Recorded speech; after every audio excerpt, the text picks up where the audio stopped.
Dear participants, hackathons, partners, friends, and members of Baltic innovation ecosystem, we welcome you today in EIT Urban Mobility Hackathon, brought to you by EIT Urban Mobility and VEFRESH Innovation District.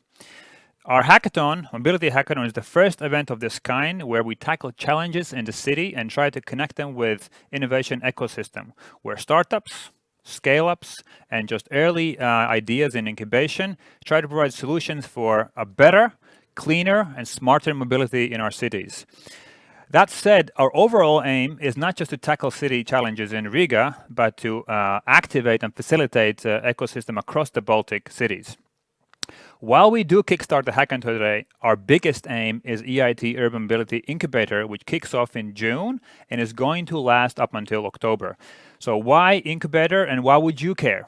Well, first of all, it's a chance for a hackathon member or an innovation partner to deploy a prototype in the city. And why would you care? Because that saves you time up until 12 months, that saves you money, and obviously that saves you a lot of nerves. So you could present your idea at October as a part of our incubator to esteemed jury and hopefully scale your idea and sell it over in other parts of the world. The Urban Mobility Hackathon is made possible by Riga City Council and Institute of Electronics and Computer Science in mentoring capacity.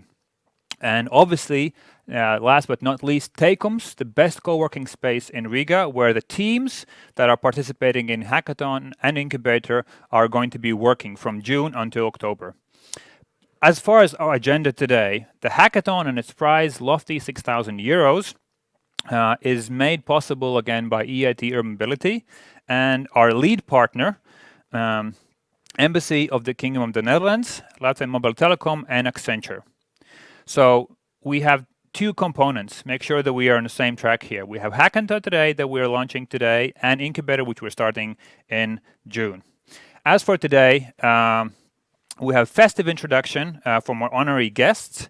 First of all, the Mayor of Riga, Mr. Mārtiņš Staķis, and Mr. Govert Jan Bijl de Vroe, Ambassador of the Kingdom of the Netherlands in Latvia.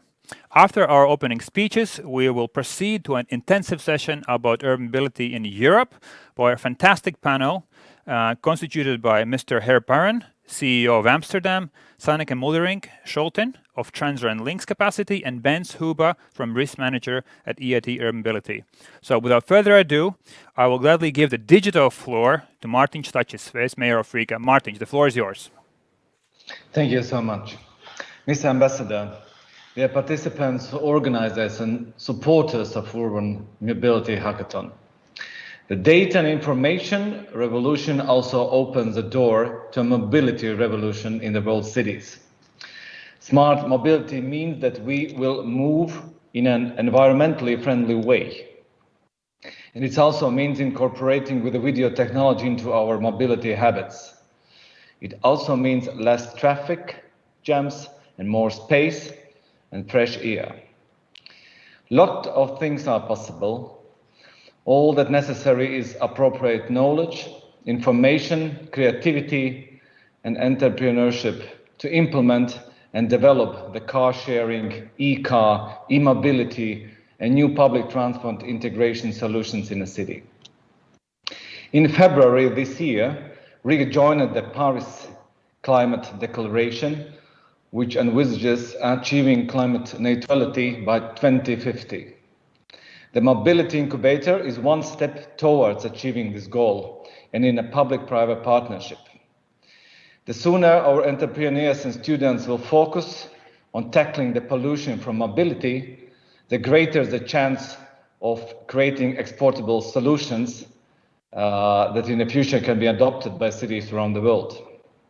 Therefore, together with the several departments of the Riga City Council, the challenges of an incubator and hackathon have been defined, which reflects the real needs of the city. I'm very pleased that the current Riga City Council was able to offer excellent mentors to this hackathon, professionals of urban development who also work in the Riga City Council. This gives me a confidence that the city will be able to open to innovations in the city and will be able to talk to innovators as similar.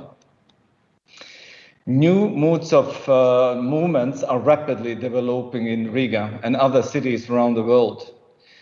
Here, scooters are already offered by countless service providers. Does this really mean that countless applications need to be downloaded to your phone? There are definitely better solutions. If we want to develop the movement with electric cars in a city, we also need adequate infrastructure. If we want more public transport passengers, then the transport stops must also be transformed in accordance with the modern requirements. These are just a few of the directions that are important for Riga and for which the teams of this hackathon will create the offers. Data is essential for the development and implementation of any new mobility solutions. Data that is open, understandable, and informative.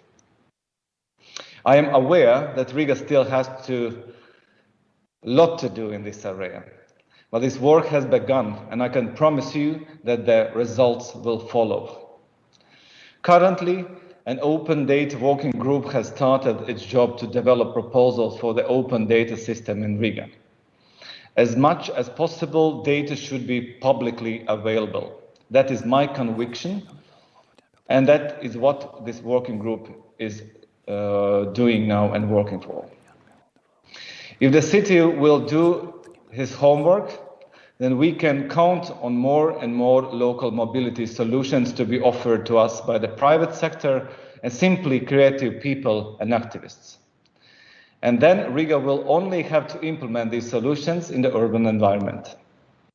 So let us move towards the greener and smarter city together. Thank you for your attention and have a productive and joyful hackathon. Thank you, Mr. Staķis, for great encouragement. Again, as Mr. Staķis was pointing out, we think this is a fairly good precedent where the private sector coming with initiative, academic sector coming with funding, and ecosystem partners are meeting up together to meet the city challenges early on rather than startups coming with solutions and looking for problems. The city challenges are matched today with potential solutions.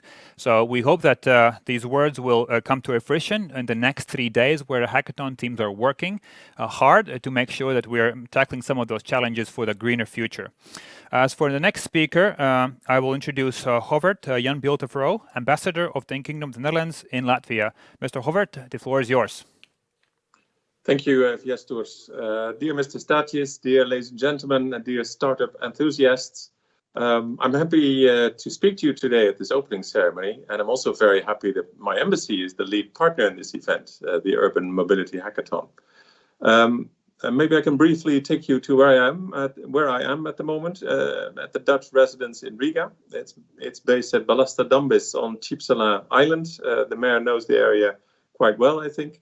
And before COVID, when I looked out of the window on my left, I could see the traffic jams on Van Soetils, on the biggest bridge connecting the two riversides of Riga.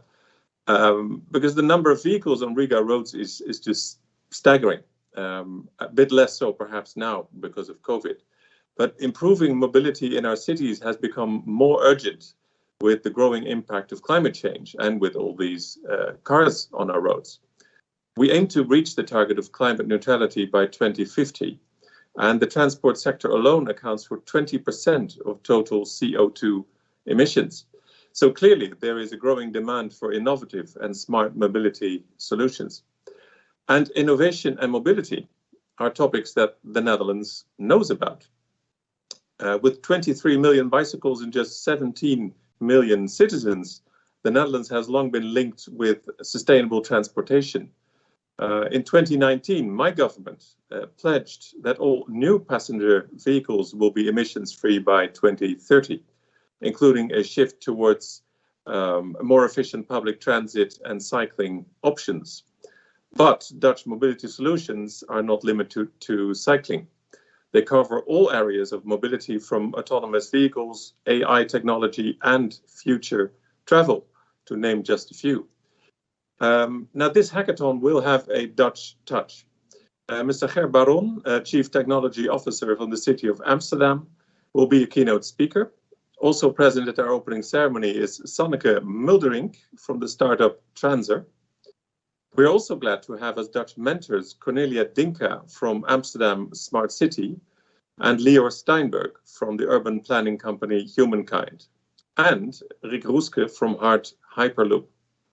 Finally, Erik van Eindhoven, COO of Transer, will be joining us as a member of the pitching jury. I've noted that there are several hackathon participants from the Netherlands and that there are even 2 Dutch teams. So best of luck to you and indeed to everyone who has registered for this activity. The embassy is pleased to support the winning team with a grand prize of €3,000, which we hope will provide an additional incentive for hackathon participants. A special thank you to all of our partners and of course to the whole VEFRESH team for your excellent support in the realization of this event. Dear hackathon participants, you all have a common goal in the next 2 days to create mobility solutions that will ultimately contribute to a healthier cityscape, to a better way of living for all of us.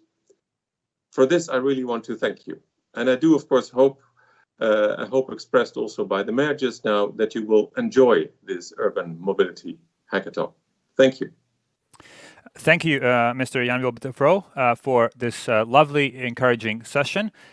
We also want to thank the Embassy of the Netherlands for the generous support, not only in the prize that energizes our teams, not just from Latvia and the Baltics, but in fact from global regions, South America, all the way to Africa, as we heard yesterday. So we're quite happy that this small country and even smaller city is punching above its waistline, so to say, with the hackathon here. So we're happy, and obviously that wouldn't be possible without generous support from our partners at the Embassy of the Netherlands. So without further ado, our session in our time-packed schedule up until 3:30 in Latvian Eastern Standard Time, and 2, I think, and 1 for those of you in other parts in Europe. We will now move on to our next panel, which talks about enabling smart and sustainable mobility. And 2 partners of our panel are from Netherlands and Amsterdam, of which I will mention 2. Ger Baron, Chief Technology Officer, City of Amsterdam. Ger Baron, good to see you here. Are you with us? Fantastic. I am. Fantastic. Sanneke Mulderink, Scholten from Transer and Links Capacity. Sanneke, are you with us today? Yes, here I am. Hi, everybody. Fantastic. And again, deepest apologies from me being Latvian and butchering your names over and over and over again, especially Ger. I'm trying to get better. Hopefully next time we meet, I'll have corrected that mistake. And not last but least, Bens Huba, Risk Manager at EIT Urban Mobility. Bens, are you with us? Bens? I'm there. I hope you can hear me. Great. We can hear you and see you very well. So we'll give off the floor to Ger Baron with our keynote speech today, which will be followed by Sanneke Mulderink and then Bens Huba. And 2:45, we will go into Q&A session where we'll have a chat about urban mobility issues in Europe, and participants can also shoot their comments and questions in the comment section. Thank you. Ger Baron, the floor is yours. Thank you, and thanks for the opportunity, you guys, to share a few of the insights we had in the last years, I would say, but actually within the last decades.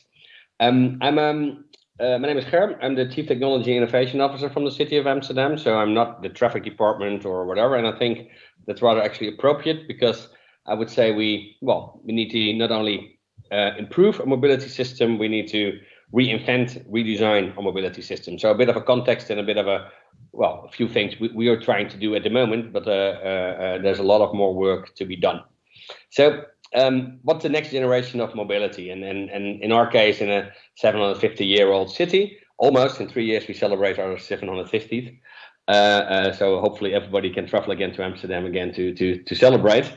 But a bit of a context, and I think for the hackathon this is relevant. So I think you shouldn't focus on small improvements or small solutions that just hack an issue basically. But I think it's a bit broader. I think we're in a movement as cities basically, where we continuously are changing our cities basically. So when you look at Amsterdam throughout the last 400 years, the moment we start to build vessels like this, we start to build them in series. The city changed quite a bit. The whole city was built around people traveling in a ship like that going around the world. So there were neighborhoods where they make the sails, neighborhoods where they made the leather, neighborhoods where they brew the beer, because an average ship had like 26 types of beer aboard, because when you travel around the world, you need a bit of drinking sometimes, probably. So, but the whole city shaped around this industry, basically. And then the Industrial Revolution came. With the first Industrial Revolution, we actually missed in the Netherlands. Steam engines weren't our thing, it seems. We didn't have coals, or not a lot at least.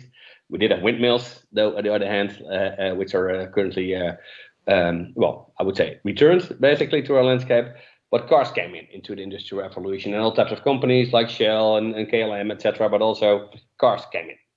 And then we start to make pictures like this, because maybe we needed to change the city. Maybe we should change our harbor into motorways like this. So our inner city, which is 17th century, well, actually, this is not a futuristic thing. This actually was a plan. We created in Amsterdam in the 60s because cars were popping in, and cars were popping in quite a bit. So our squares were starting to look like this, basically.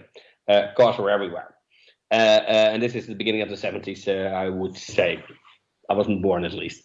So everybody should own a car, and social democracy made people have a car, etc. So, but the city started to look like this. And now, so it's not that people always cycled, like mentioned before. This is not a thing that happened naturally. We start to make policies and start to promote people going on a bike, which leads to the new issue, which is the same shop, but in the end. And nowadays, this is the view of the square in the city, basically, with bikes everywhere. So we currently, in our elections, there were a few topics, but one of the top 10 most important topics is that there are too much bikes, and we should cope with our bikes nowadays instead of cars. So it's a bit of a different view looking at it.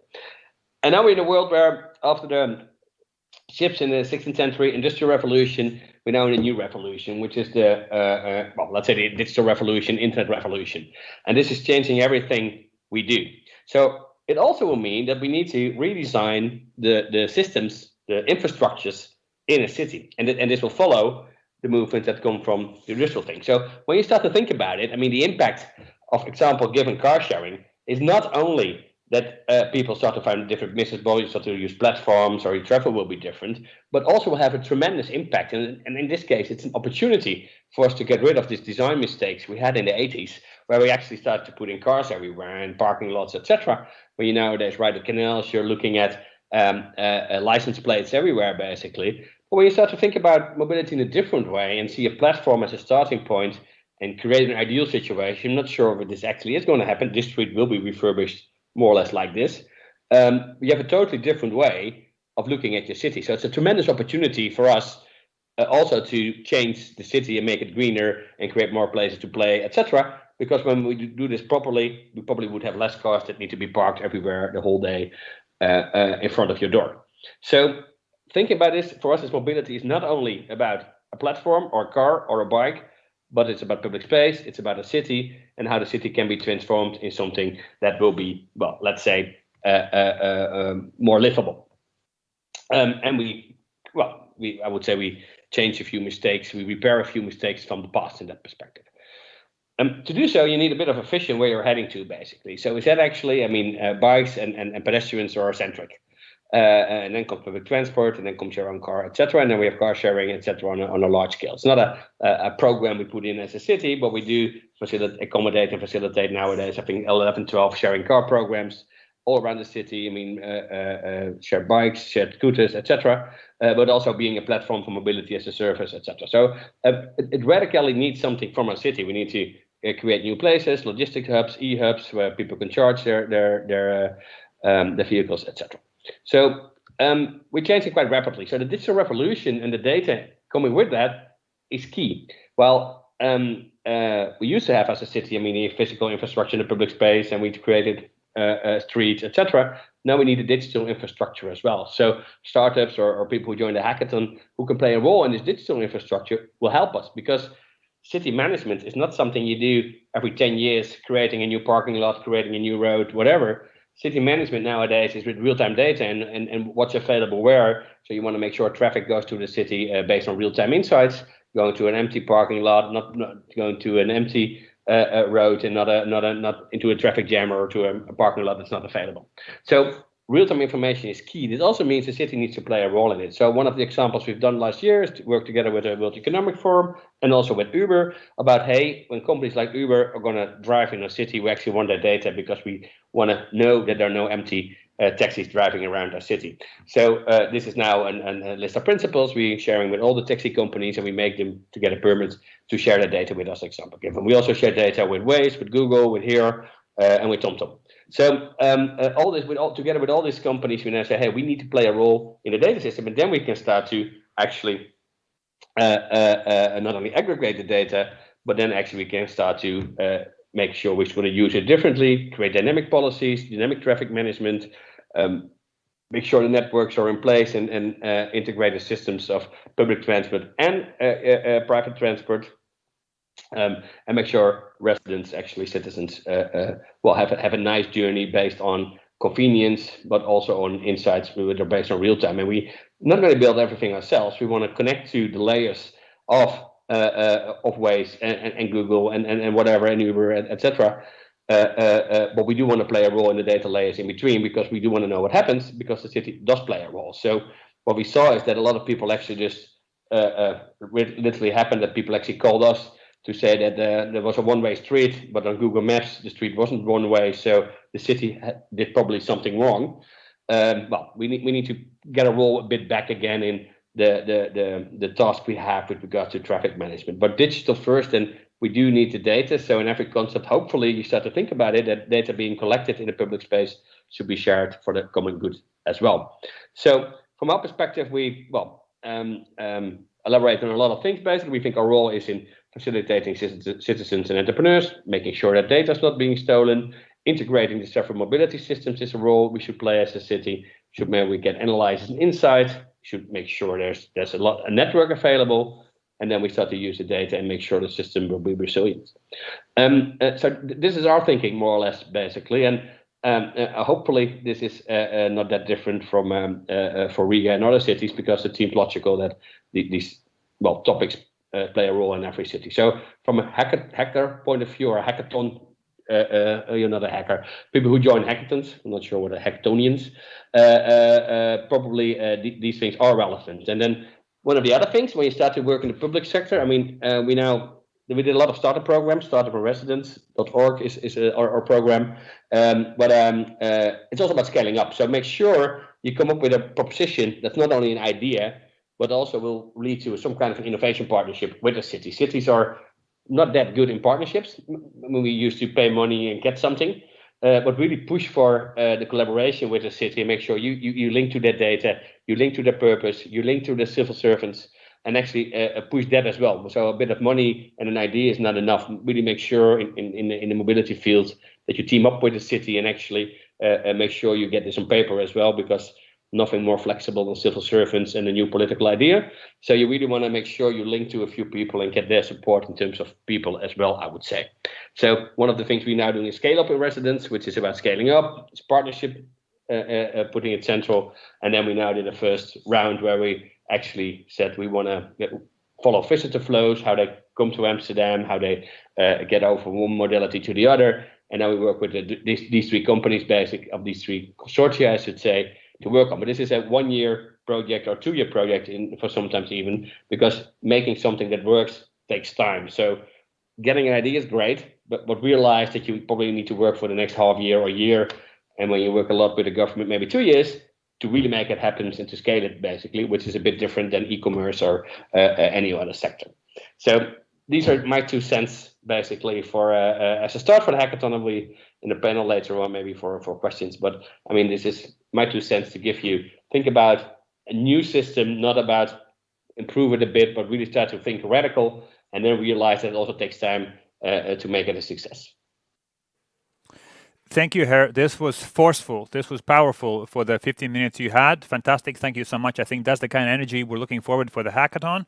Also, I think you pointed out the idea. We've been trying for about a half year, if not more, to connect the startups, which are budding, in their own ecosystem, so to say, and the city council, which oftentimes lives in their own orbit and space, and try to connect them too. So the city council gives the challenges, and the startups try to address them. Again, incubation phase, then acceleration phase, and then maturing phase. Let's hope that this matures out in a couple of years. But this is obviously ambition that we're trying to have here in Riga, that we would have an ecosystem with all the end-to-end capacity. So thanks, Ger Baron. I think we're going to hopefully hear you for more in the coming years. And again, kudos to Amsterdam for having somebody like you in this capacity working among the fields from academia and the business and the public sector.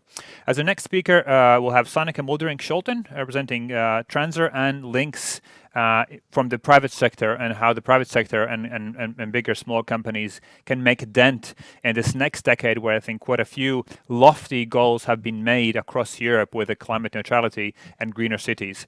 Sanneke, the floor is yours. We're glad to hear from you. Okay, thank you. I hope you can hear me well. We can hear you well. Oh, do you hear me? Yeah? Well. All right. I also have some slides to share. I'm going to tell you a little bit about Transer. And I'm very happy with the speech of Ger, because of Ger. I have to say Ger, I'm Dutch. Because I think we are very aligned in the vision that we have. With Transer, we always say, keep our cities flowing. It's very important that people can make a conscious choice how they want to travel from A to B, because there are so many choices, so many options, but you often don't know which options are available. So let me see if my slides work. Of course, I presume you're all traveling with public transport now sometimes, but buying a ticket can sometimes be a hassle. Here you see a long line standing in front of ticket vending machines in Holland. And especially when you're on unknown territory, you have bought a cheap airline ticket, you arrive somewhere in Dublin, and actually you want to take public transport, but you don't know where to buy a ticket. And then many people take a taxi. Taxi is not as cheap, it's not as fast. So we would like to make public transport more transparent, and especially the ticketing. So that's why we started Transer. And our mission is to keep our cities flowing. With Transer, we are aggregating all kinds of public transport ticketing from all over the world, and we put it in one platform, and we combine it, or we connect our platform to any platform or any app. So in the future, you can just choose your favorite app, and from there you can buy your ticket for public transport. So you can plan, book, and pay all by your favorite app, and we are building that platform. So when you look at like the City of Amsterdam, monitoring and how people are traveling through a city or a region is becoming more and more important, because you want to stay in control of your crowds to keep the city livable. And so we are creating the input to monitor the output. How it works is as follows. On the lower layer, you see all the different kinds of public transport, and we are also working on micromobility, like shared cars, bikes, scooters. We are knocking on their doors right now, asking them, can we sell your tickets? And of course, it wasn't that easy, especially in the beginning. They said, who are you? Transer, never heard of. So yes, we are this third party. We want to sell your tickets because we think occupancy rates are very important. So the bigger your crowd, the more people are going to use your modalities. And now we are present in Holland, Belgium, Germany, Italy, and we're growing and growing. And what we do with our platform, it's in the middle layer. We are creating the ticketing. So if a public transport doesn't have an API right now, then we create that API and we make it, we can make from a visible ticket, we can make a digital ticket. So also, if there's any partner listening in this audience, please connect to me. If you just have an Excel sheet with all your source of tickets, no problem. That's how we started. And then this platform is an API by itself. So we are connecting to our own app. It's called the Transer app. You can use that as an individual, but we are not really into that area. We are more a B2B platform. So we are connecting to large car companies, to airlines. We are connecting to lease companies, to large planners, of course. 9292 is the largest planner in Holland. And since December, you can just plan, book, and pay. So that's how we reach out to our travelers. So what made us successful and what is going to make you successful? We think it's the 3S. So start small is very important. When we started, we had a very warm relationship with Transdev. It's called Connection, the buses in Holland. And they said, well, you can sell my tickets from the buses from Schiphol Airport to Amsterdam City. It was just in an Excel sheet, and we built an app around that. And from that point, we have been incrementally growing. And now we are selling all different kinds of tickets of all public transport operators in Holland. So just start somewhere. That's my main message. Also stay focused on your end user, make life for the end user, the traveler, as easy as possible. So what was also said is that you have like 10 sorts of scooters available in the city and you have to download all these 10 apps. That's not what you want. So stay tuned. That means know what kind of possibilities of payment or passports are available in the market, and don't be afraid to use these technicalities from the market, buy it as an operator or as a city, because then you stay tuned with your own customers. And that's what we also see, that EMV, for example, as a payment method is really becoming more and more. And that means that we are building this wallet, this mobility wallet within our own platform, so we can offer this to large business players, and that they can offer this mobility wallet to their travelers. And that means that your wallet is popping up in your favorite app, and you can pay for your mobility. For example, your employer pays, or you have a voucher. That kind of payment methods are popping up, of course, and now you have more and more the digital developments, the currency.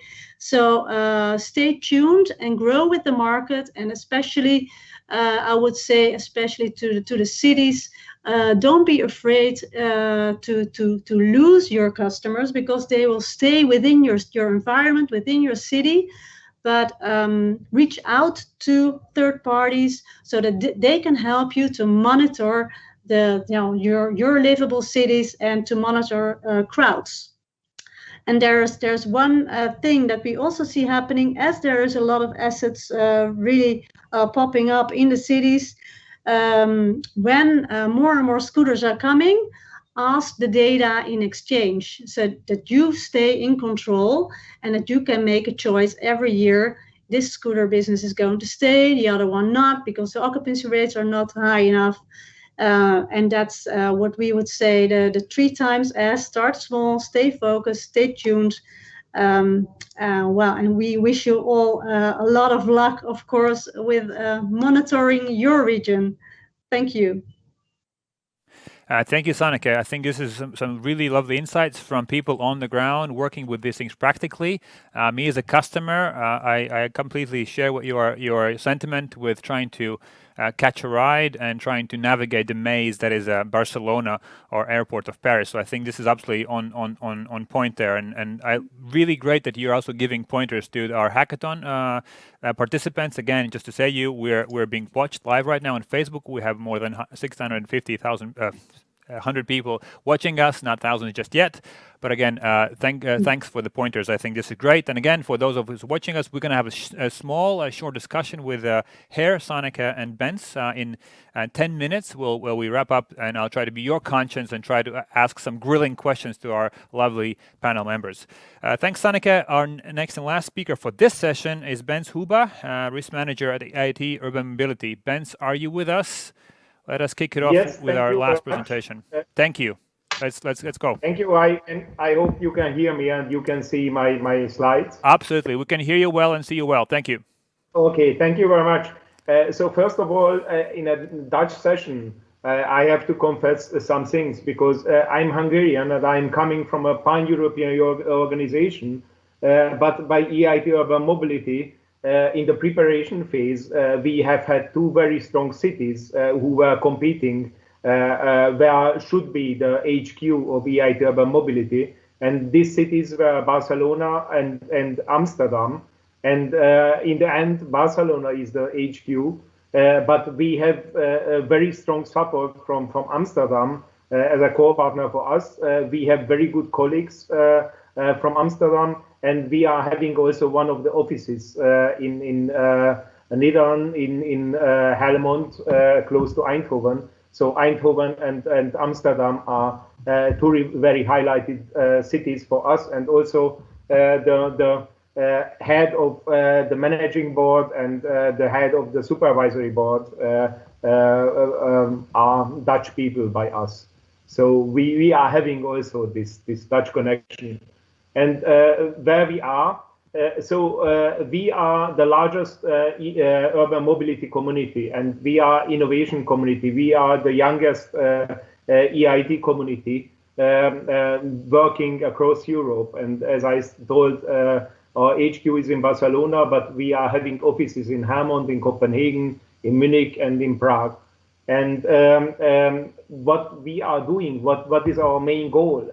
I would say we have two levels. So we have the content level, the professional part, and we have the technical part. If we are talking about the professional or content part, there are things we would like to have less of in our cities. So we would like to have less emission, less accidents, less traffic jams. And there are also things we would like to have more of. And this is more activity, better use of public spaces. And we would like to have room for social activities. I think it's very, very important that if your city is occupied by cars, and everywhere you are having parking cars or running cars, as have showed us in the 70 years in Amsterdam, that you have much less public space for social activities. And how we are doing it?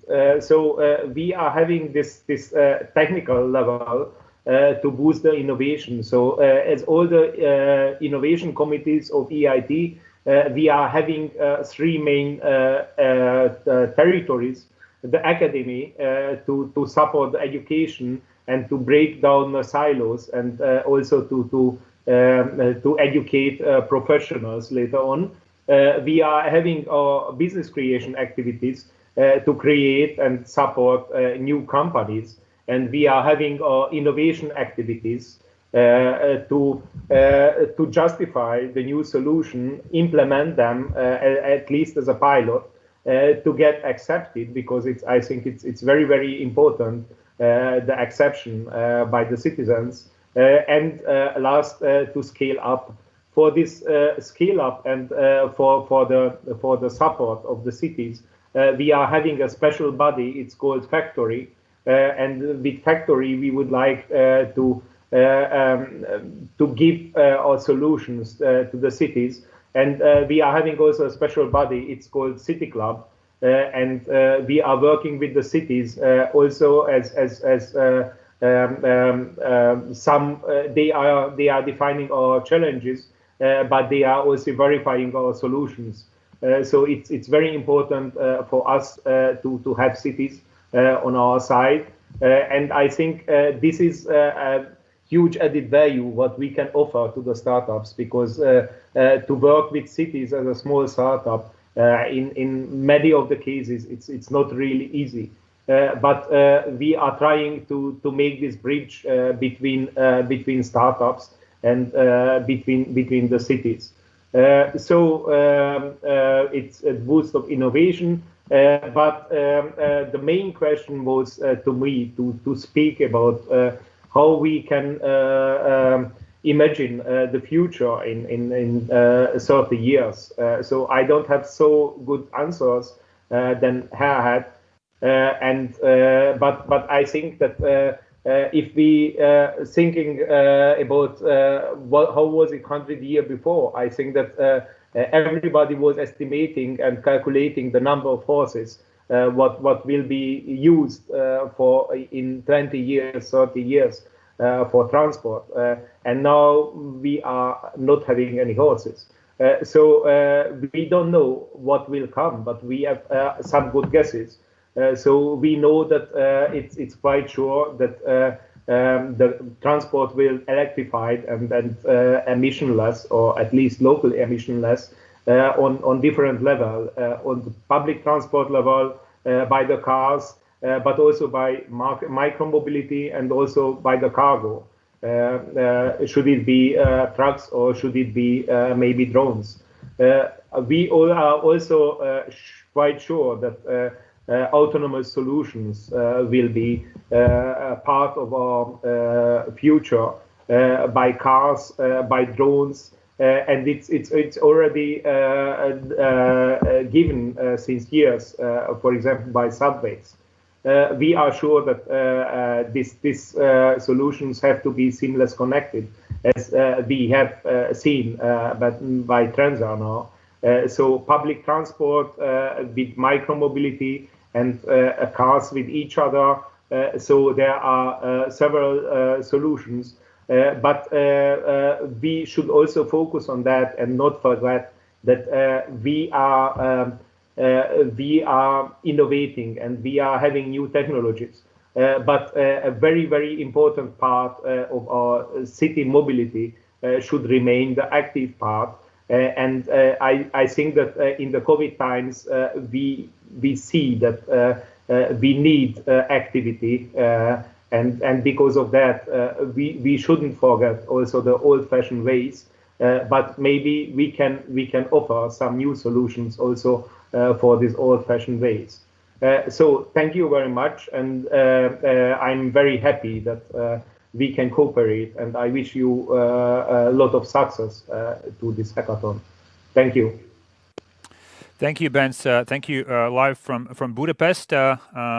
Thank you for the encouragement for the teams working here today, and as well for the larger road that we're traveling with the incubator here, and potentially with trying to facilitate development in this area of innovation and mobility in the coming years. So we will kick off now a short discussion session with Ger, Sanneke, and Bens. We have a couple of questions in store. Those of you who are watching us live on Facebook, please make sure you pop your comments in. You can't get access to these kind of people on everyday basis. Basically, have a Ger or Sanneke on and Bens online. I think that's quite of an opportunity, and it seems that they are quite keen to actually jump in on questions, whichever you might have. So to kick off, I think that this is we're fairly in crossroads. That on one hand, what we're seeing is that political bodies are increasing the tempo or the heat, so to say, with climate goals and ambition almost yearly. On one hand, on the other hand, the capacity of academia alone to provide solutions isn't really quite there just yet, and sometimes it seems that a bit of pressure has been put on startups to really provide systematic change, and I think Ger pointed out quite a bit. So first off, I'm going to kick off with Ger. Quite a few cities haven't gone that far as Amsterdam. They haven't got a CEO in place such as you. So what would be your suggestions to modest innovators and moderate innovators, which we are in the Baltics, with quite a risk-averse civil servants, risk-averse corporates, and risk-averse citizens alike?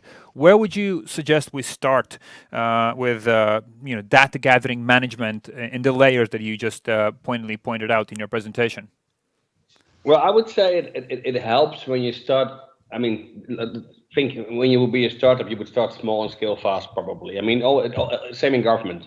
I mean, it would be logical to start with something that is sexy, that you can sell, basically, but not that complicated. I mean, example given, I mean, we started to provide real-time data for citizens about how many people were where at what moment in Amsterdam at the same time, basically. So we started out with a simple map like this, where you could real-time see it's a bit crowded over here.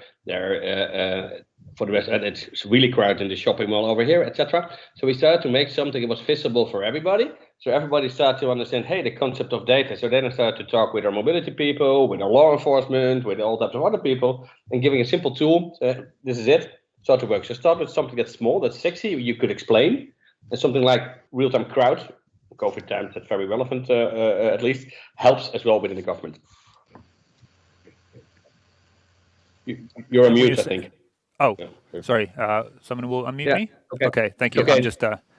So what I picked up from what you just said is that the data literacy is something that has to be addressed right first, not just from the companies, but also from the government, and then the usual suspects, the citizens. Not everyone's basically thinking about data day and night. So people slowly should be adjusted from the narrative, and then we are almost building a market what the startups and companies can actually address then, basically the same way as Apple built itself a market. I like what you're saying. I like what you're saying, but it's market in twofold. So it's a market in terms of, it's not an app store market thing. It's more than create a new market. I mean, people are not used to watch real-time data when they go from A to B up to a few years ago. Now they're used to it, probably Google Maps, etc. And for cars, obviously, a navigation system. So you create a new market of mobility. And when you start to look at it like that you're creating a new market, it's a different ballgame. Absolutely. And the reason why I'm saying is that oftentimes there is a bit of legacy and inertia, especially among the city council, where they are so afraid of any movement in terms of mobility that they're going to backlash as far as the voting behavior. So having the citizens behind and having citizens as customers that actually appreciate and literacy and data and how data actually helps them move from A to B, I think is a wind in sails, to use a Dutch metaphor, for the mobility ecosystem to move ahead. Sanneke, from a business starting point, again, I would assume that you are very much practically aware that the big players are sort of hesitant oftentimes to give over their platforms to a relatively small player, an ambitious player like you. What were some of the ways you've tried to help them to see the benefits of what you're offering rather than being scared of whatever you're having in store? Yeah, well, like I said before, we just started very small. So we started with this Excel sheet with the connection buses from the airport to the city center. That helped because then you prove that something is really working. But of course, what also helped was that we have now in Holland, we have like 7 pilots going on. It's subsidized by the government. It's called the 7 mass pilots. And it really helped that the government was supporting the whole mass concept. Actually, all the operators were sort of forced to join all the pilots. So that gave us really the wind in the back and made it for us easier to get all the tickets connected to our platform. But it took a lot of time. But it was pretty positive. So that's how it worked in Holland. Like the government paid attention to it, puts money on it. How they do it in France, they just changed the law. And they are forcing the operators to exchange their ticketing to every third party because it's like a condition. The government says occupancy rates are the most important. People have to make a conscious choice. So if there's this option available, make it transparent, and operator, you are subsidized by the government. It's the money of everybody. So the law says that you have to share your API, and that is also an idea. But there's I think a few ways forward. Of course, I think when EMV ticketing becomes more and more implemented in the world, then it will be a different ballgame, because then the technique allows every credit card to enter the system, and that can be copied by any party. This point, and when bringing Govert and Ger into conversation here, from what I understand, in some ways the government, be that central government or municipal government, becomes sort of investor, either creating conditions via legislation, as in France. Well, the French love the law, I think, and tinkering around it. And while in the Netherlands, they actually put the money in front of it, so giving or enabling the ticketing to move ahead. So in some sense, there is just no way that the startups can do, or even corporates can do, without the presence of utility providers, which usually are state or half state owned. So is this something that I get correct from Ger and Sanneke? I would say from our perspective, no, sorry, Sanneke. Go on, Ger. I'm curious. From my perspective, I mean, it helps that we not only look at like mobility anymore, but we also look at from a public space point of view. So a square meter, well, you could put euros on every square meter in a city, basically. So now we always thought that mobility was like for free, basically, because but it's like, well, 10, 15, 20% of public space is only for cars when you really look at it. It's a lot of space. So when you start to think about that, then there's a business case. And then you can start to think about, hey, and then you can start to invest as a city, but actually without putting extra money in it, because you could use your square meters for in a different way. So the challenge is to look at this as a value case or a business case, if you wish, not only from a mobility perspective, but also from a public space, sustainability, electrification point of view, I would say. Absolutely, because what I'm trying to say here is oftentimes that we have two paradoxes, both which are, I think, incomplete. Is that the innovation and systematic change is seen as that's the work of the startups. Without the systematic change, it has to happen within a governance, and especially in the verticals, which is the sewage and the lighting and the mobility and et cetera, et cetera. And now what you are saying, Saneke, is that there's a lot of room, whether that's be a law or incentives which are financial in the case of the Netherlands. And I think that's absolutely crucial to be heard here. In other words, you can't just outsource innovation and transformation to startups. That is not going to do the job. That I gather from both of you in this case. Is that correct? Would you side with this? Yes, I do agree, and in a way, it's a bit a shame. I'd rather see it differently, but I think, as Ger also says, it's really sort of a problem of the community. So it's much larger than only one initiative, and of course, we are especially focusing on public transport. But public space, that's the main asset that we are all owning, and that we have to use as efficient as possible. So I think every party can take his little part in it, but the overarching principle, well, it's the responsibility of the governments.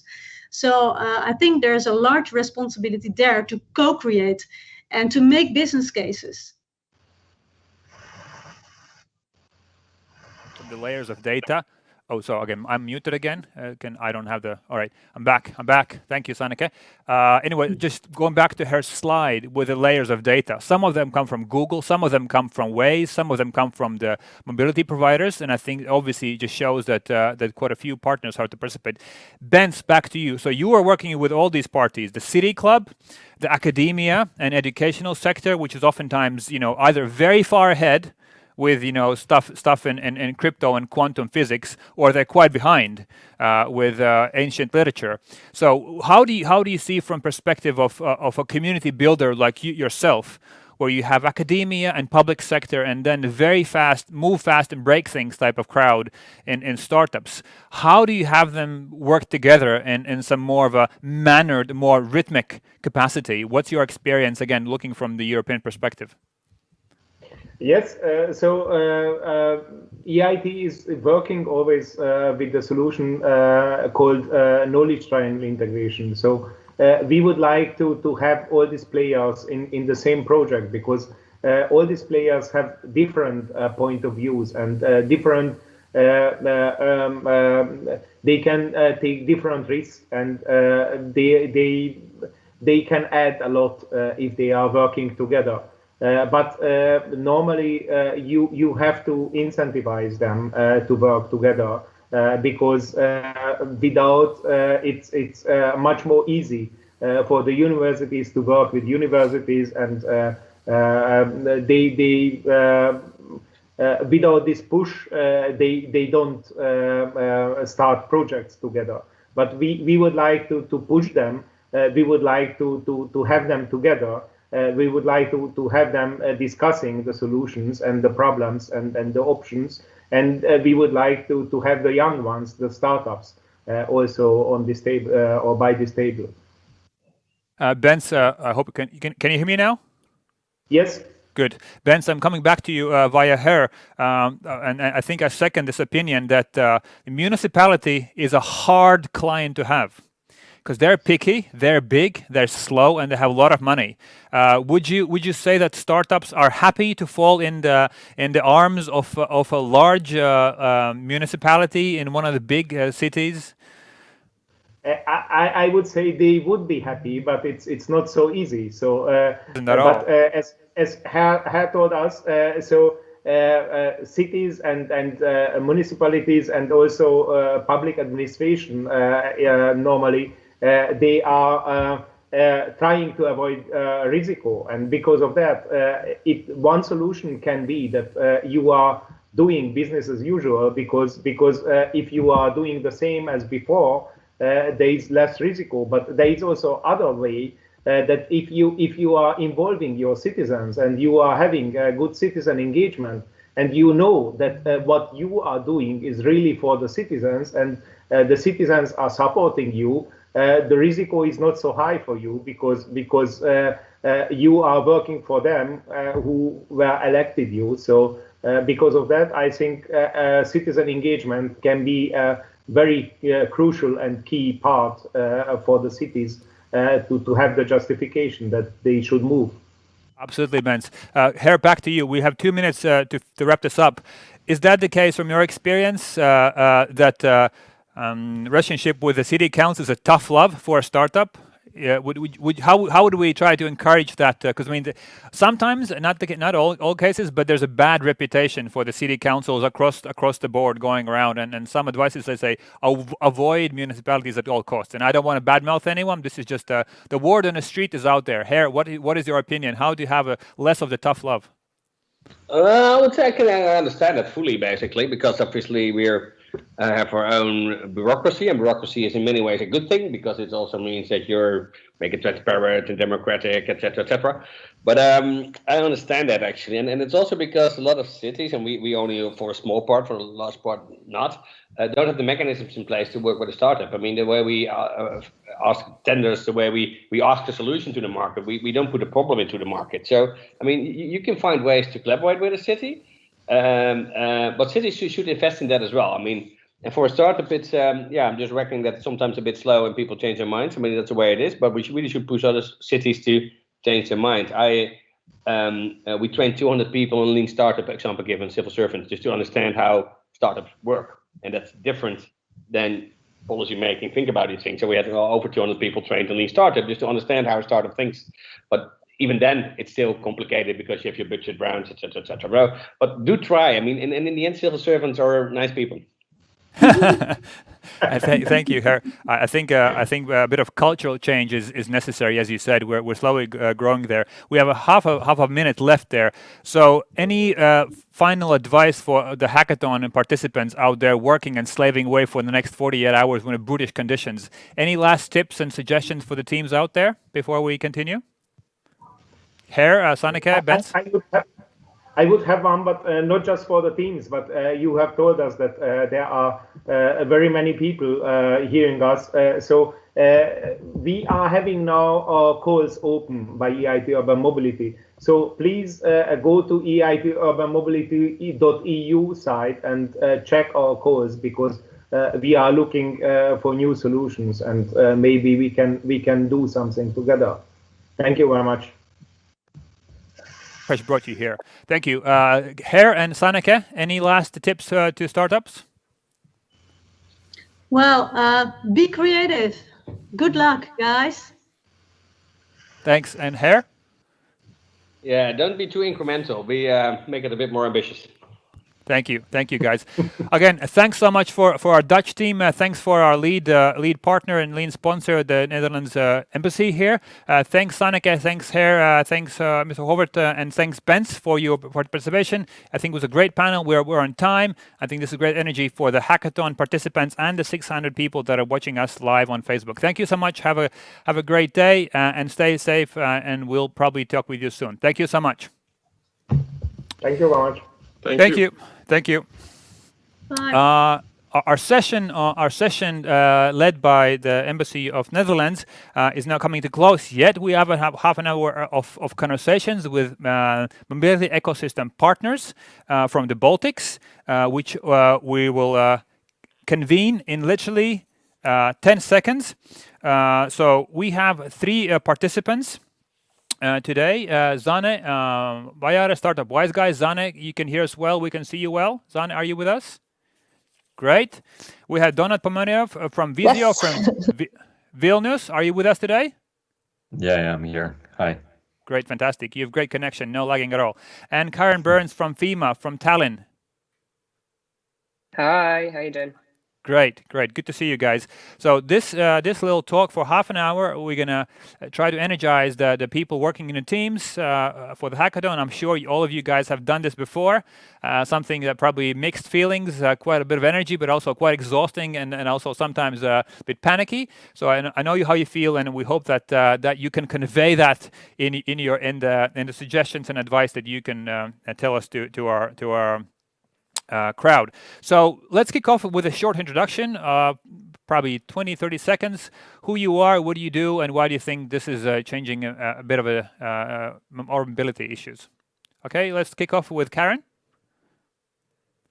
Hi, my name is Karen Burns. I have a little assistant here today, so she might be chiming in. She's got a snotty nose.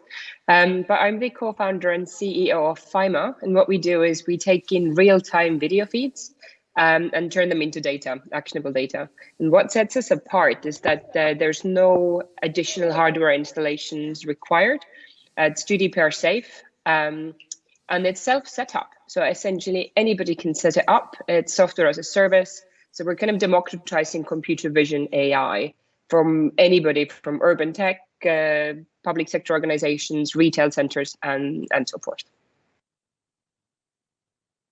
It's a pitch. 30 seconds, very, very lean, very, very efficient. So all of you pitching on Saturday morning, take clues. That was great. That was a great go. Thank you, Karen.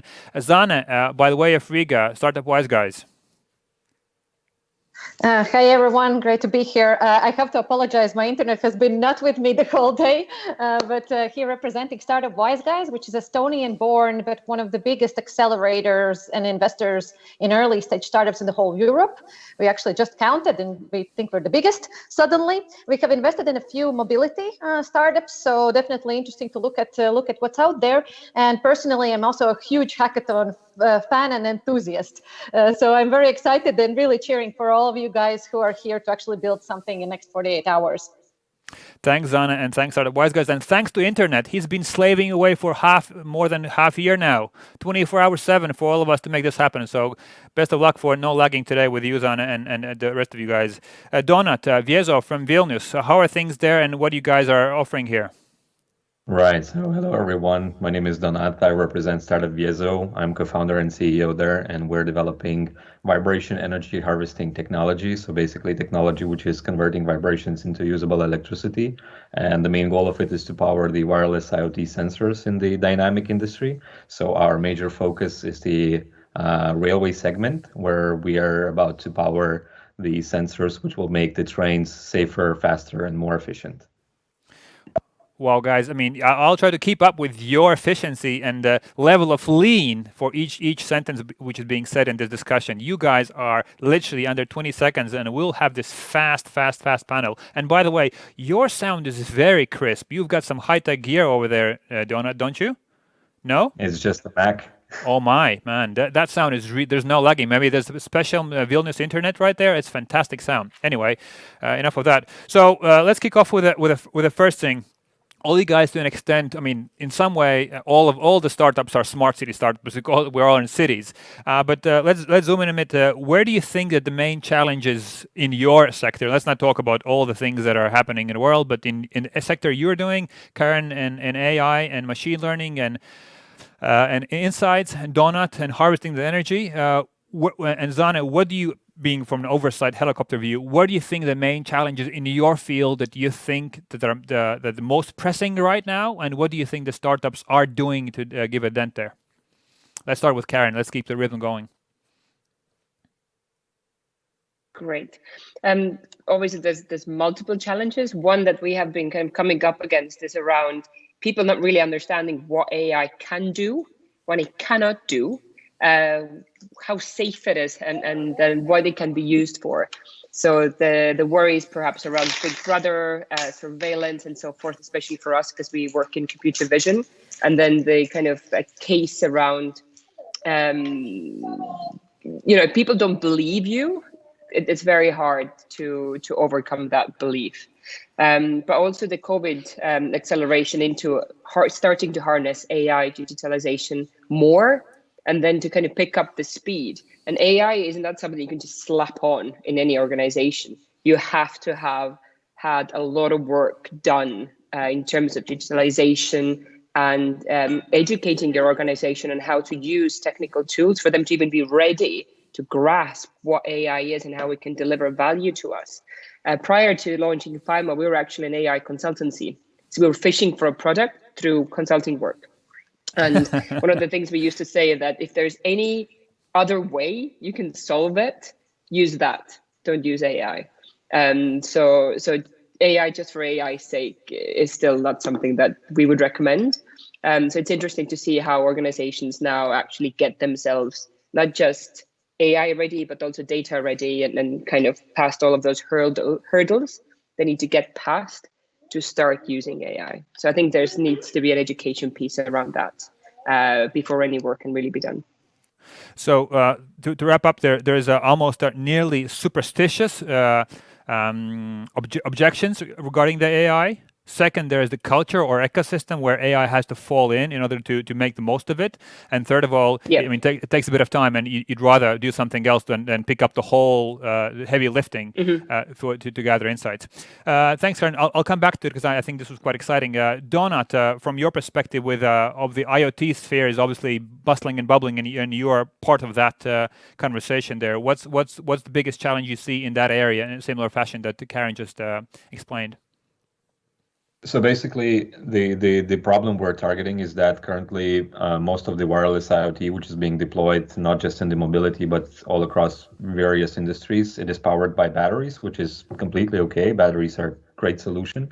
However, they tend to last for just limited amount of time. They tend to discharge, and then the batteries have to be changed, which is not really thought very much before installing the wireless IoT hardware. So, and that really equals to a huge cost over the time. So we're there to solve that and basically increase the lifetime of the IoT significantly and make it autonomous, basically, so that the batteries wouldn't discharge, and basically the sensor of the IoT would be capable of working for as long as we will make the energy harvester working. So, and moving that into the mobility space, the main focus we're heading into is the railway industry, with plenty of vibrations, and virtually all of the railway operators, at least in Europe right now, are heading into digitization, modernization, and efficiency.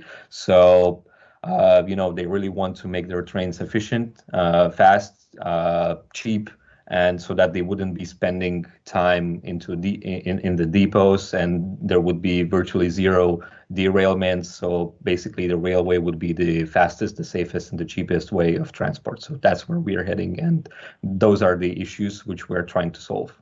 Donat, let me understand here. So if the battery-powered sensors is like 2G, you guys are 5G with the vibration-powered sensors. Virtually, yeah. Thanks, Zana. Sorry, Zana, back to you now. So your perspective, you being from a helicopter kind of view in these days, what do you think are the main challenges that the startups are doing? Obviously, they have to be focused, but where do you think are they making a difference? Yeah, well, it's a very broad question, and I was actually thinking. First of all, it was so interesting to hear the other speakers, because I'm not so deep into those topics, and I totally can understand the pain behind the usage of AI. We have invested, I think, in at least 2 startups that use AI, and they are struggling. But I would say that actually COVID has definitely helped mobility, and especially logistics sector. I think it has one of our portfolio startups, City, experienced a rocket growth in the last year.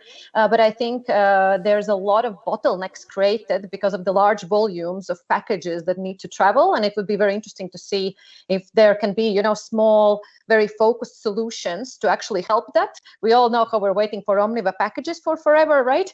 They're stacking in warehouses. So let's see. But if I zoom out and look at it from an investor's perspective, what we see with majority of the solutions in smart city segment is actually the struggle to test things in real environment.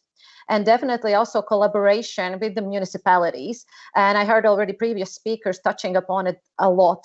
And I think there's plenty of improvement in this meeting point. How can a startup meet the actual data, the actual facilities, and deploy at least tests and pilots in the city environment? And I was actually from a user perspective, I love everything around shared mobility, but I think that maybe safety issues is something to tackle. Given the reality with health risks that we're living in, and many people probably said, "Oh, I'm not going to take Bolt, or I'm not going to use Car Guru because I'm just not sure who has been sitting in that car," right? So who knows? I would be very curious to look for these kind of like narrow niche solutions. Thanks, Anna. This is music to my ears. First of all, idea of deployment. This is why VEFRESH exists. We want to deploy in real environment, work with the city council and help them do it fast, save their nerves and save their money. So you could be doing in 3 to 4 weeks rather than 11 months. So you'll be out on the street, picking up what works, what doesn't as soon as possible. Second of all, we have actually a team within this hackathon that's actually addressing the issue from perspective of safety in shared mobility. So we've got somebody working on that. Awesome. I'm going to look for that pitch.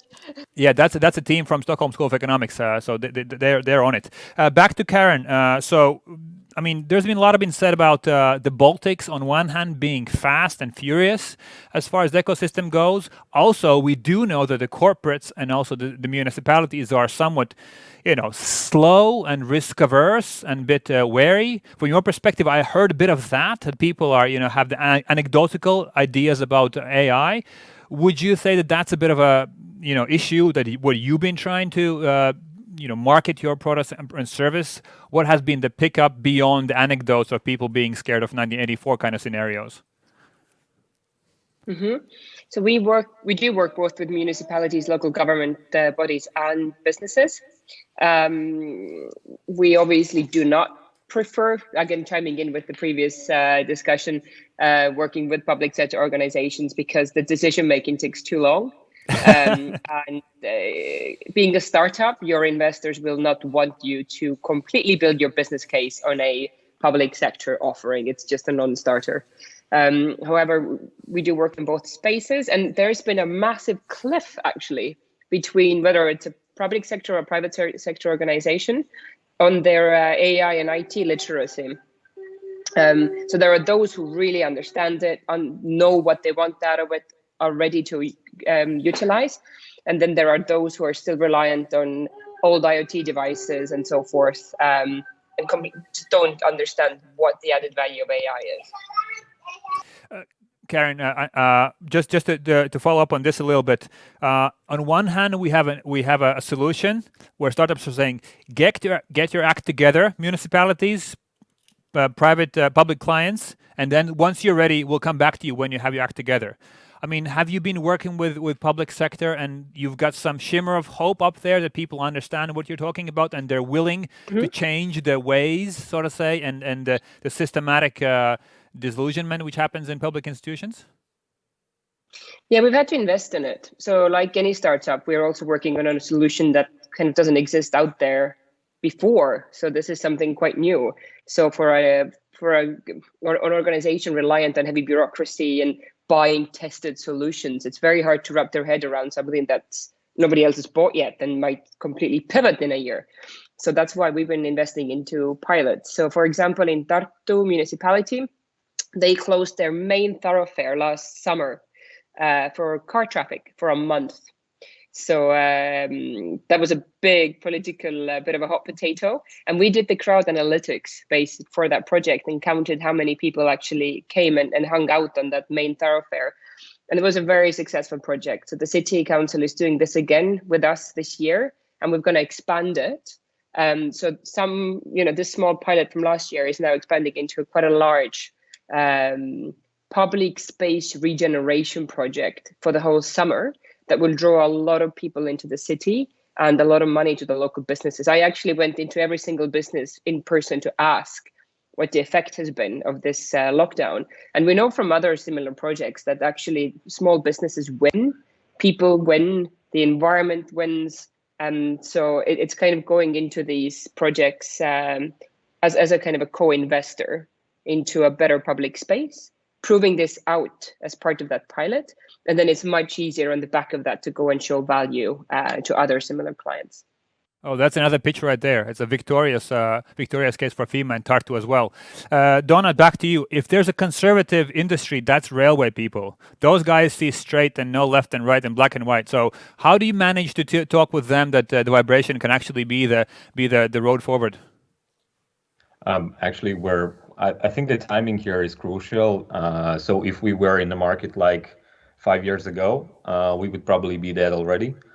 So the timing is quite good. So the companies like Deutsche Bahn, they're sharing their plans of investing 88 billion euros in the next 10 years for digitization and modernization of their infrastructure and fleets.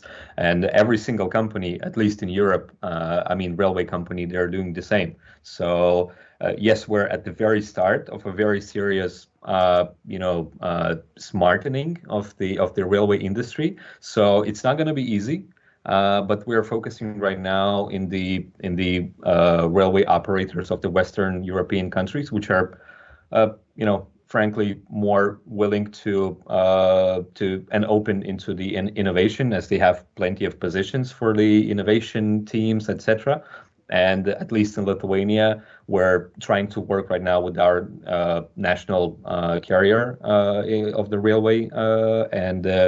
Basically, so we're just doing like a win-win situation for us and for them. So we're using their infrastructure and fleet as a test bed for our devices, and they're getting the data from us. So and for us to sell something in the Eastern European part of the Europe, that will be tough right now, but we're hoping like in 3 to 5 years, that's going to change. And then obviously all the other emerging markets in the world will repeat after that. Donna, before going to Zana, about the small markets, the challenge and paradox for small markets. So basically what you're saying, you have found a soulmate in the local transit operator, and they've been kind of sort of open a similar way as Tartu has been open to what Karen has to offer. So, but in other words, do you think there's a bigger chance that you could offer your product to somebody in, say, Western Europe, France, and Germany, because there's larger openness to innovation in general and less risk-averse attitude towards if things go wrong? Absolutely. So, in those companies, they already have processes. They already have a track record of developing proof of concepts within startups, within young companies, and within amateur solutions, I would say.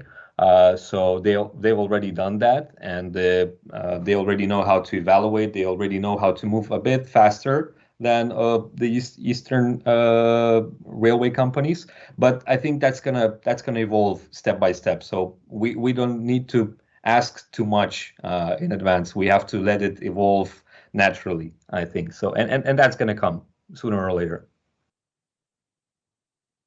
Both of you guys are, a startup from the future. You need the time to go faster. So the wheels would be spinning faster. We're at 10 minutes left for our conversation. Let's pivot to pivoting. Zana, you've been a great advocate for pivoting, because obviously you oversee a large bunch of companies, and there are areas where pivoting is seen as a bad thing and as a dirty word, and startup community pivoting is the way to go, and you have to be stupid not to pivot. Would that be something that you could subscribe to? Oh, well, it depends actually what you understand with that term. And here it's my master's degree in philosophy speaking, because basically if you mean being kind of adaptable to changes and realistic about what's going out there, totally, like I subscribe. And I think that's the big difference if you look at why startups stand out and why the startup approach to running business is so celebrated and so almost sought for, is this adaptability. Like you can have changes in an entrepreneurial journey, and I assume Karen and Donat would agree with me, like basically even in an hourly pace. It sometimes is not even days. Like I read the cycle of these up and downs, like, yay, we got the client. Damn, we don't have the data. Yes, we did this and them. And how do we adapt, right? And we have the saying at Accelerator, if a startup doesn't talk to their clients and adapt on almost daily basis, they're like deaded. But if you talk about like a bigger pivot, which means really radically changing the business model, it is usually, it's like a black hole. It soaks up a lot of time and energy of the founders. And sometimes, like, I mean, of course, if the reality is saying, hey, this is not working, you need to adapt. But sometimes it's also end. And we see that from 10 startups that enter our program, 1/3 pivots during the program. So let's say 3 to 4 startups do that.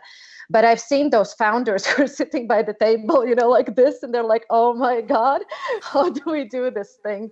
And I think, again, I will go back to what I'm preaching a lot today. This is where the other representatives of the ecosystem, especially in case of mobility startups and smart city startups, the governmental sector can really help, because they're the ones who can point towards where should they kind of move.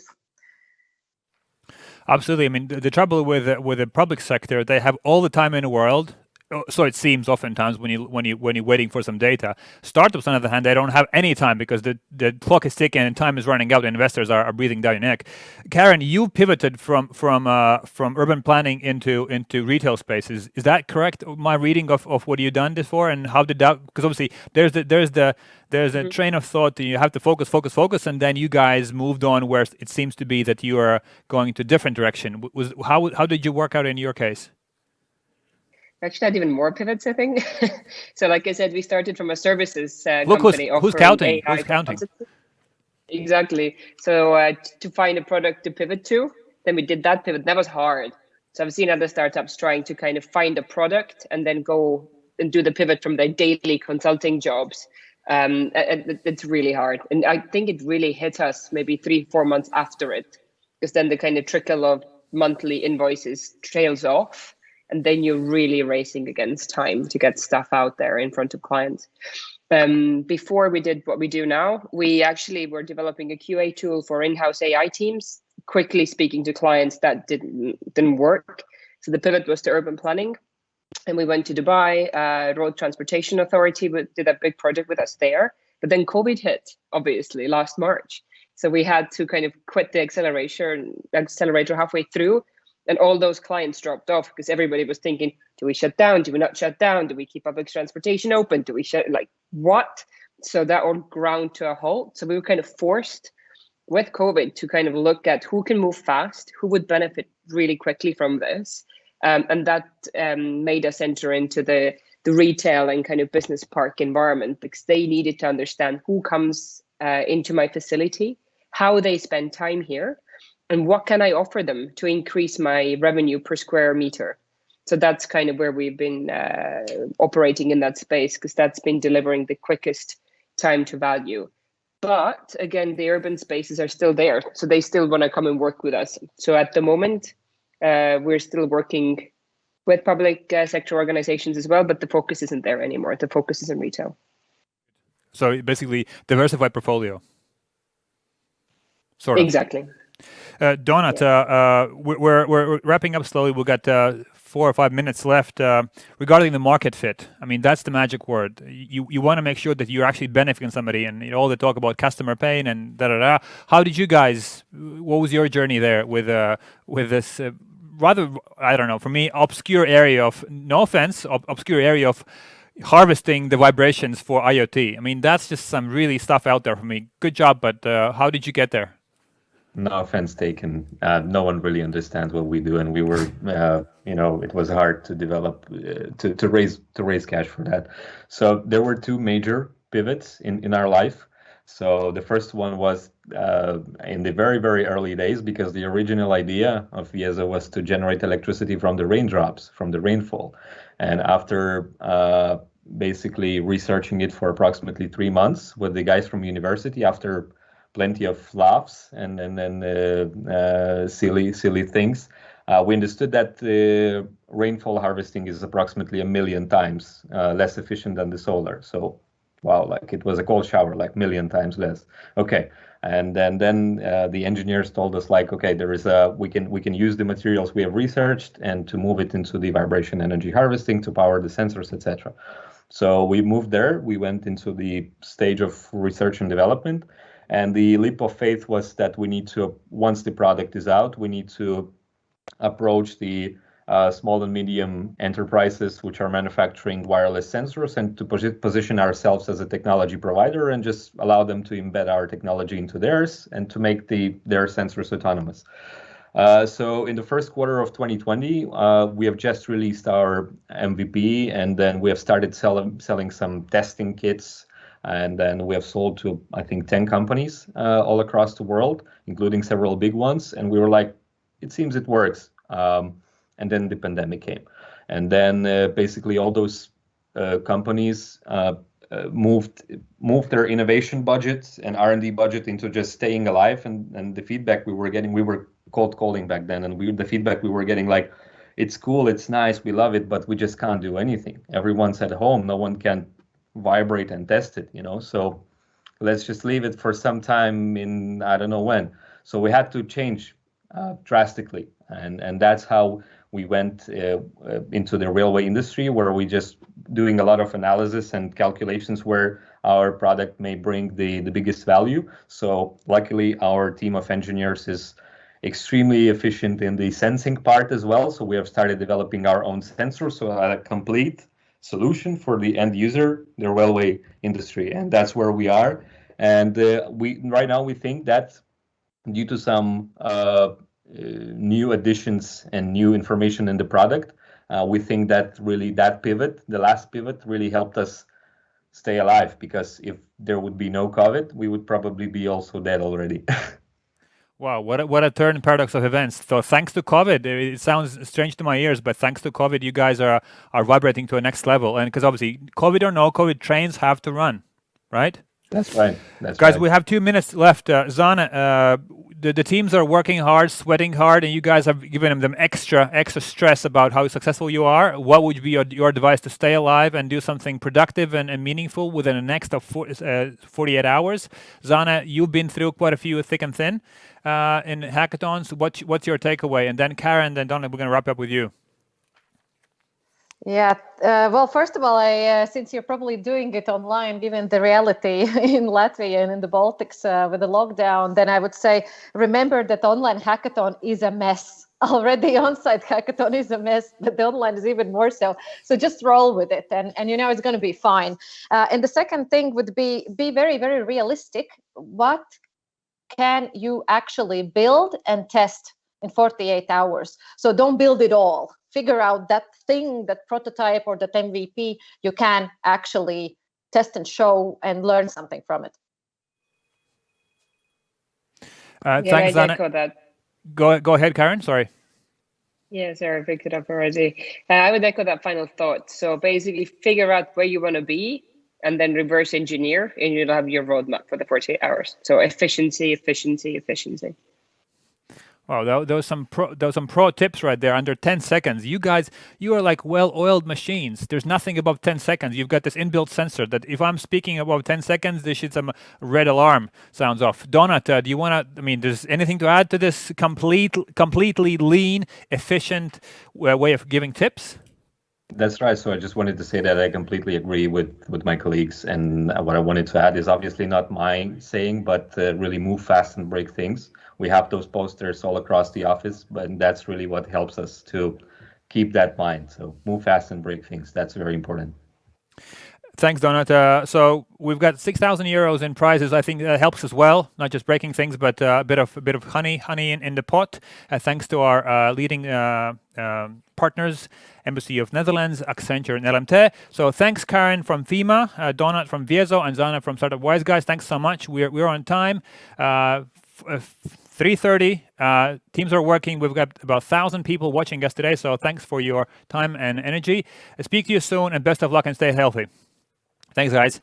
So we're slowly wrapping up our session that kicked off our Urban Mobility Hackathon. Again, I want to remind that this event has been sponsored by EIT Urban Mobility, number one. Number two, our lead partner, the Embassy of Netherlands, and LMT and Accenture are powering our prizes and the event itself. And last but not least, we've got 2 more sessions that would energize and give you a bit of boost as far as what you're doing.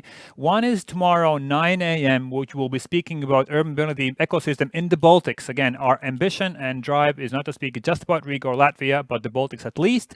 And how can we make those seamless services that Sanike was speaking about a reality in the Baltics? And we have a second session, which is powered by Accenture, is tomorrow at 4, and we'll be speaking about new technology trends powering green mobility. So some hot off the press stuff, what's happening in technology.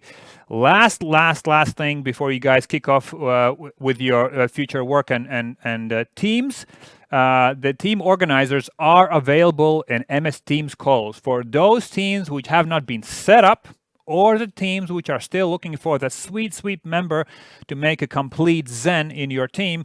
Go ahead, join that MS Team call for connections. Obviously, all the chat windows and teams and hashtags are there for you to consult for team matchmaking. Those teams which are fit and set and ready to go, that's probably not for you. Those teams who are still looking for the members or a good addition to their cluster, please go ahead and visit MS Teams. We'll be there for about an hour and a half or however long we need to make sure you guys are ready to go with the teams for the hackathon. And again, all the channels for chat are open. As Zana said, this hackathon online is sometimes quite messy. We've noticed that yesterday, more teams than people present. But again, you're here to make it rock. We've got presentations ready for Saturday, 2 sessions tomorrow, 9 a.m. Eastern European summertime at 9 a.m. and 1 at 4, powered by Accenture. Thanks for watching. Thanks for those who are not part of Hackathon, but part of larger ecosystem in general. We're happy to have you, happy to hear you. We hope that the content we're delivering here with EIT and VEFRESH was good stuff. Have a great rest of the day. Stay healthy, and see you tomorrow at 9 or 4 p.m. powered by LMT and Accenture. Best of luck. Stay healthy.